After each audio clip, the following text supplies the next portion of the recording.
घर का बंटवारा। अरे विनोद, तूने हलवाई को सारा सामान तो दे दिया है ना? अक्षय की शादी में कोई कमी नहीं रहनी चाहिए। आखिर सबसे छोटा भाई है तुम सबका। हाँ माँ, आप चिंता मत करो, मैं पूरा ध्यान रखूंगा। मंगल बेटा, तूने तो कहा था कि फूल का ऑर्डर दे दिया है, यहाँ तो फूल पहुँचे ही नहीं। अब क्या बहू की विदाई के बाद फूल आएंगे? माँ, मैंने अभी बात की है फूल वाले से, वो रास्ते में ही है। आप किशोर भैया से क्यों नहीं कहती कुछ करने को? किशोर पहले ही मेरे बताए काम कर रहा है। पास के सभी रिश्तेदारों और मोहल्ले वालों को कार्ड वही तो देकर आया था। रिसेप्शन के लिए हॉल भी उसी ने बुक किया था। टेंट कुर्सी वालों को भी तो वही देख रहा है। पर कई मोहल्ले वाले तो हमारे बड़े पूरे परिवार से जलते भी है, उन्हें बुलाने की क्या जरूरत थी? बेटा, शादी ब्याह में तो बुलाना ही पड़ता है, नहीं तो लोग क्या कहेंगे। दादी दादी देखो ना, हलवाई अंकल हमें लड्डू नहीं दे रहे, आप इनको डांटो ना। अरे चैन सुख दे देना बच्चों को लड्डू, क्यों तंग कर रहा है इन्हें? बीबी जी, मैं कहाँ मना कर रहा हूँ, लेकिन लड्डू बनते ही ये बच्चे उठा उठा कर खा लेते हैं। अरे मैं तो इन्हें थाल में रख के परोस भी नहीं पा रहा।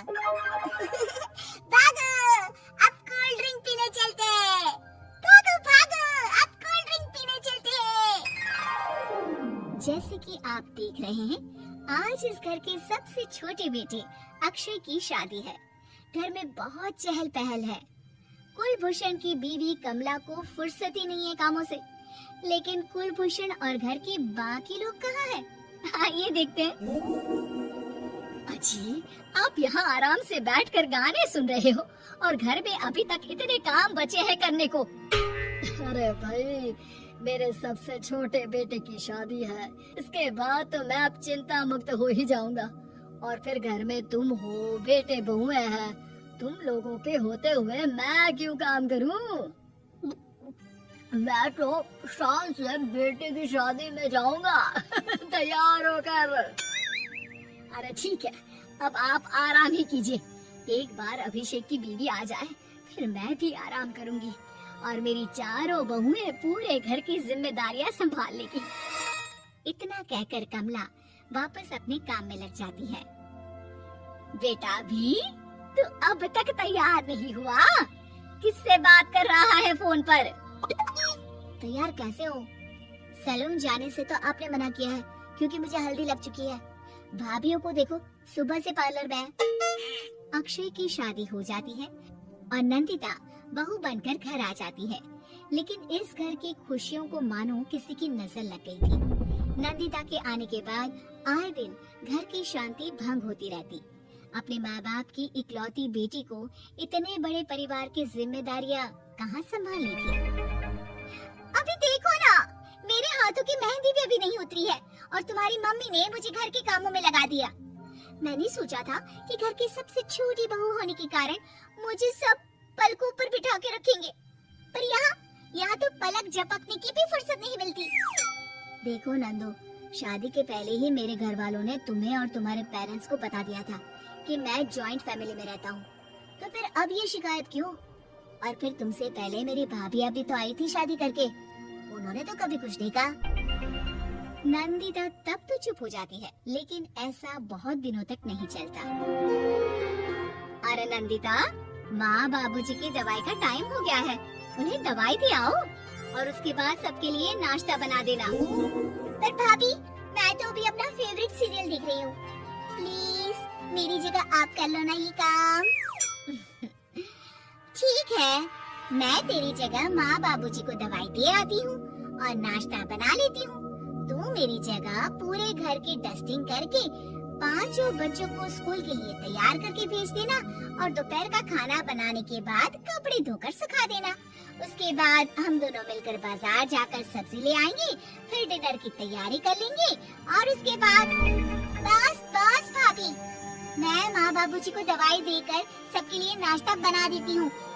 हे भगवान, ये कहाँ लाकर फंसा दिया मुझे। मेरे घर में तो गिनती की 8 रोटियाँ और 2 सब्जी बनती थी और नाश्ता निपट जाता था। यहाँ तो रोटियों का ढेर और सब्जियाँ बड़े बड़े पतीलों में बनानी पड़ती है। नाश्ता बनते बनते लंच का टाइम हो जाता है और लंच बनते बनते डिनर का। अभी मुझ में तुम्हारे पूरे परिवार का नखरा उठाने की और ताकत नहीं बची। मैं ऐसे नहीं रह सकती। अरे तो क्या चाहती हो तुम? मुझे अलग रहना है बस। तो ठीक है, हम कल ही शिफ्ट हो जाएंगे किराए के घर में। इतना बड़ा घर होते हुए हम किराए पे क्यों रहेंगे? नाजीरा, घर में ही दीवार खड़ी करो अपने हिस्से के आगे। घर के साथ साथ घर की खुशियों में भी दीवार खींच जाती है। ऐसे ही कई महीने बीत जाते हैं और नंदिता माँ बन जाती है। बच्चे के आने से अभिषेक के कंधों पर खर्चों का बोझ आ पड़ता है। अभिषेक का बोझ कम करने के लिए नंदिता भी पार्ट टाइम जॉब कर लेती है, लेकिन इससे उसके सर पर नौकरी, घर और बच्चे की जिम्मेदारी बढ़ जाती है। नंदिता, ये क्या है? तुमने घर भी ठीक से साफ नहीं किया, ना ही मेरे कपड़े धुले हैं। चिंटू के बाल भी कटवाने जाना था, देखो उसके बाल कितने बढ़ गए हैं। अरे करती क्या हो पूरा दिन तुम? मैं करती क्या हूँ? तुम्हारा नाश्ता और लंच बनाने के बाद चिंटू को डे केयर सेंटर पर छोड़ कर आती हूँ, फिर खुद ऑफिस जाती हूँ।